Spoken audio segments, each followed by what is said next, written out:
Hi, I'm Dr. Jennifer V. Brown, your stroke specialist, and today we're going to talk about self-mobilization of the ankle to improve walking after stroke. So, there are common stroke impairments that target the ankle, making it difficult to walk after stroke. The first is foot drop. The ankle may be in a position where the foot hangs down because the muscles aren't strong enough to pull it up. Then you have a loss of joint range of motion because there's no movement of the foot up and down. And last, there may be a sensory impairment called proprioception loss, in that you cannot tell where your foot is in space, whether it's up, down, in, or out. So, what are the solutions to these? The first is closed kinetic chain activities, in which the foot is on the floor and you load the foot. This sense of weight bearing and load tells the joint that I feel something and I need to use the muscles to activate movement of my leg, ankle, and toes to stabilize my body for balance. And I need balance in order to walk. The next thing is movement with mobilization. If the ankle joint is stiff, the muscles can't contract with the tendons moving across the joint, and therefore the foot or the leg cannot move.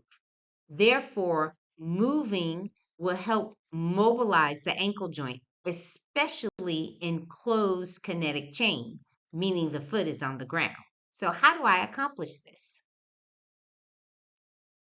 First, I use a door stopper. Let's watch the videos and see how I have it placed. And I spend time on the hemiplegic leg in weight bearing stance phase whilst the other leg moves.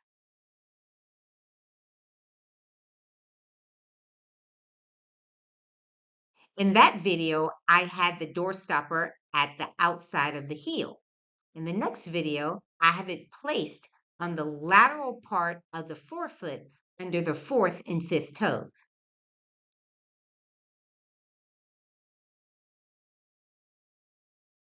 Now, I start with different activities that include loading the hemi leg and keeping it weighted during certain activities. So let's look at the first video.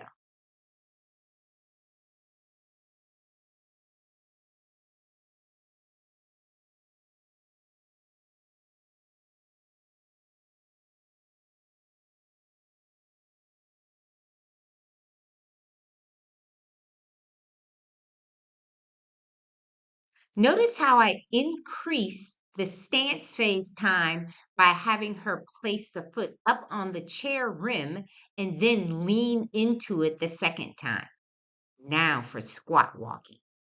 I usually have my clients do is take a step with their strong leg first, all right, and then they have to squat.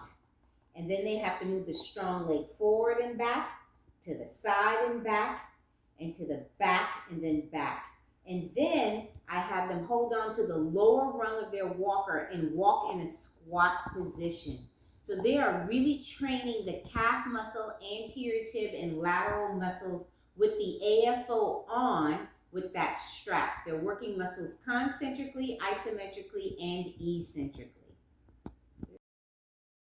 I love all of these activities because, as you previously heard, you're working the muscles of the leg isometrically, concentrically, and eccentrically, particularly in closed chain. And I allow the leg to come forward and back by using a spandex Velcro strap.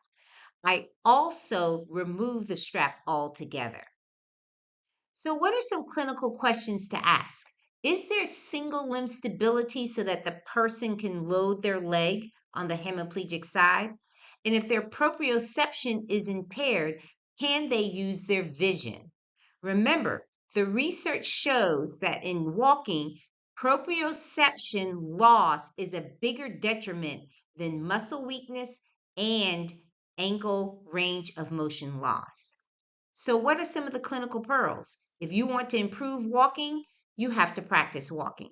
Intensity matters, and make sure the walking is person-centered, something that they want to do with the shoes that they like to wear during the activities for which they participate. Remember, I'm your trusted source for all things neurorehabilitation as it relates to ankle-foot orthoses, gait analysis, and walking interventions. And don't forget evidence-based practice. Make sure you know the evidence in order to use it and apply it appropriately. Thank you so much for watching this video.